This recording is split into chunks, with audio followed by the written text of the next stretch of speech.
پاک فوج اور چین کی پیپلز لبریشن آرمی خطے میں امن و استحکام اور مشترکہ تصویراتی مفادات کے تحفظ کے لیے حقیقی شراکت دار ہے۔ پاک چین دوستی وقت کی ہر کسوٹی پر ہمیشہ پوری اتری۔ فیلڈ مارشل سید عاصم منیر کا GHQ میں پیپلز لبریشن آرمی کے قیام کی 99ویں سالگرہ کی تقریب سے خطاب۔ کہا پاک چین دوستی بدلتے علاقائی اور عالمی چیلنجز کے باوجود ہمیشہ مضبوط رہی۔ ISPR کے مطابق چین کے سفیر نے دہشت گردی کے خلاف جنگ میں پاکستان کی مسلح افواج کی خدمات اور قربانیوں کو سراہا۔ پاکستان کی غیر متزلزل حمایت اور دو طرفہ اسٹریٹجک تعاون پر مبنی شراکت داری مزید مضبوط بنانے کے عزم کا اعادہ کیا۔ امریکی صدر ٹرمپ کی ایران پر شدید حملوں کی دھمکی، ایران پر تازہ حملوں کا حکم دے دیا۔ امریکی میڈیا نے حکام کے حوالے سے رپورٹ میں دعویٰ کیا ہے کہ امریکہ آج یا پھر کل ایران کے توانائی کے بنیادی ڈھانچے سمیت دیگر اہداف پر بڑے حملوں پر غور کر رہا ہے۔ حملے کئی روز تک جاری رہ سکتے ہیں۔ حملوں کے اہداف میں نیتنز کے قریب ایران کی مشتبہ جوہری توانائی کی تنصیبات بھی شامل ہیں۔ ایران کا امریکہ اور اسرائیل کے حملوں کے لیے تیار ہونے کا اعلان، انفراسٹرکچر پر حملوں سے خبردار کر دیا۔ پڑوسی ممالک کو بھی وارننگ دی، کہا کہ حملوں کا جواب دینے کے لیے جامع منصوبہ بنایا ہے۔ منصوبے میں صہیونی حکومت کے اہم بنیادی ڈھانچے اور خطے میں امریکی توانائی کے بنیادی ڈھانچے کو بھی شامل کیا ہے۔ جس ملک نے بھی امریکہ کا ساتھ دیا وہ جنگ کے شعلوں میں گھر کر جل جائے گا۔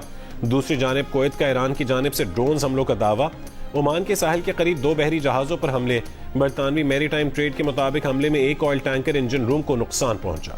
خطے میں امریکی افواج کی جانب سے مسلسل جارحانہ اقدامات کے سبب اس وقت آبنہ ہرمز سے جہاز رانی ممکن نہیں۔ آبنہ ہرمز میں بحری ٹریفک کی نگرانی اور انتظام کی ذمہ دار پرشین گلف اسٹریٹ اتھارٹی کا اعلان۔ کہا کہ مشرق وسطیٰ میں استحکام کے بحال ہونے کے بعد ہی تمام درخواستوں کا جائزہ لیا جائے گا اور اجازت نامے مرحلہ وار جاری کیے جائیں گے۔ حوثیوں کے زیر انتظام ہیومینیٹیرین آپریشنز کوارڈینیشن سینٹر نے آبنائے باب المندب سے گزرنے والے تجارتی جہازوں پر فیس عائد کرنے کی خبروں کی تردید کر دی۔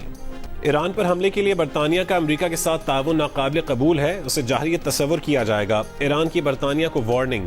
ایران کی وزارت خارجہ کے مطابق ایرانی وزیر خارجہ عباس اراغچی نے ہم منصب ایڈ ملیبینڈ سے ٹیلی فون گفتگو میں کہا ہے کہ ایران پر کسی بھی ممکنہ حملے میں تعاون کو، چاہے وہ ماضی کے دفاعی معاہدوں کی بنیاد پر ہی کیوں نہ ہو، ناقابل قبول تصور کیا جائے گا۔ کسی دوسرے ملک پر حملے کے لیے کسی ریاست کی سرزمین یا تنصیبات کے استعمال کی اجازت دینا بین الاقوامی قانون کے تحت جاہریت تصور کیا جا سکتا ہے۔ ایرانی پارلیمانی اسپیکر محمد باقر قالیباف کا امریکہ کے خلاف جنگ میں فتح حاصل کرنے کا دعویٰ، ایرانی عوام سے متحد رہنے کی اپیل۔ کہا جنگ میں فتح حاصل کر لی، اب اس جیت کو قائم رکھنا ضروری ہے۔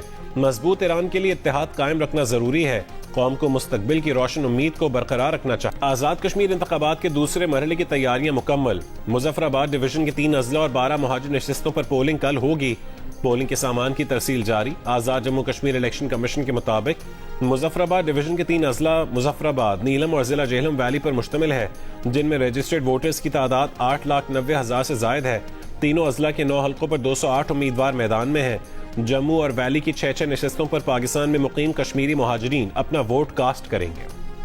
چیئرمین پیپلز پارٹی بلاول بھٹو کا کہنا ہے کہ کشمیر کے وسائل سے یا اس کی زمین پر نوکریوں پر پہلا حق کشمیر کے نوجوانوں کا ہے۔ یہ کیسے ہو سکتا ہے کہ زمین اور وسائل کشمیر کے ہوں لیکن نوکریاں کسی اور کو ملیں؟ جاری بیان میں مزید کہا ہے کہ ہائیڈل سڑکوں اور ٹورزم ڈیولپمنٹ پروجیکٹس میں مقامی افراد کی نوکریاں لازمی ہونی چاہیے۔ کشمیر کے وسائل اور کشمیر کی زمین اور روزگار کشمیر کے نوجوان کا ہے۔ 18ویں آئینی ترمیم کے تحت صوبوں کو منتقل کی گئی 17 وزارت نام کی تبدیلی کے ساتھ اب تک وفاق کے پاس ہیں۔ پارلیمنٹ میں پیش اسٹیبلشمنٹ ڈویژن کی ایک رپورٹ میں انکشاف۔ روزنامہ جنگ میں شائع رانا غلام قادر کی رپورٹ کے مطابق آئین کے تحت وفاق میں وزارت اور ڈویژن ختم ہونا تھیں، لیکن نام تبدیلی کے بعد یہ بھاری بھرکم انتظامی ڈھانچہ آج بھی موجود ہے۔ اسٹیبلشمنٹ ڈویژن کی رپورٹ میں کہا گیا کہ صوبوں کو منتقل 17 وزارتوں کے 6,696 ملازمین کی خدمات صوبائی حکومتوں کو منتقل کی گئیں۔ وفاقی حکومتیں 43,715 ملازمین اپنے پاس برقرار رکھے۔ تحلیل شدہ اداروں کے بھی 577 ملازمین وفاق کے پاس ہیں۔ منتقل وزارتوں کے مرکزی سیکریٹریٹ کے 2,869 ملازمین بھی وفاق میں ہیں۔ اسٹیبلشمنٹ ڈویژن کا موقف ہے کہ صوبوں کو اختیارات اور اثاثوں کی منتقلی کابینہ ڈویژن کی ذمہ داری تھی۔ پاکستان میں صوبے لسانی بنیادوں پر ہیں۔ پاکستان میں آبادی کے مطابق انتظامی یونٹس بننے چاہیے۔ چیئرمین MQM خالد نبول کا مطالبہ۔ کہا صوبوں کی تقسیم کو غداری کہنے سے بڑی کوئی غداری نہیں۔ پاکستان کا آئین صوبوں کی تقسیم کا تقاضا کرتا ہے۔ پاکستان کا علاج اب درد کی گولیوں سے نہیں ہوگا، اب ریڈیکل سرجری کا وقت ہے۔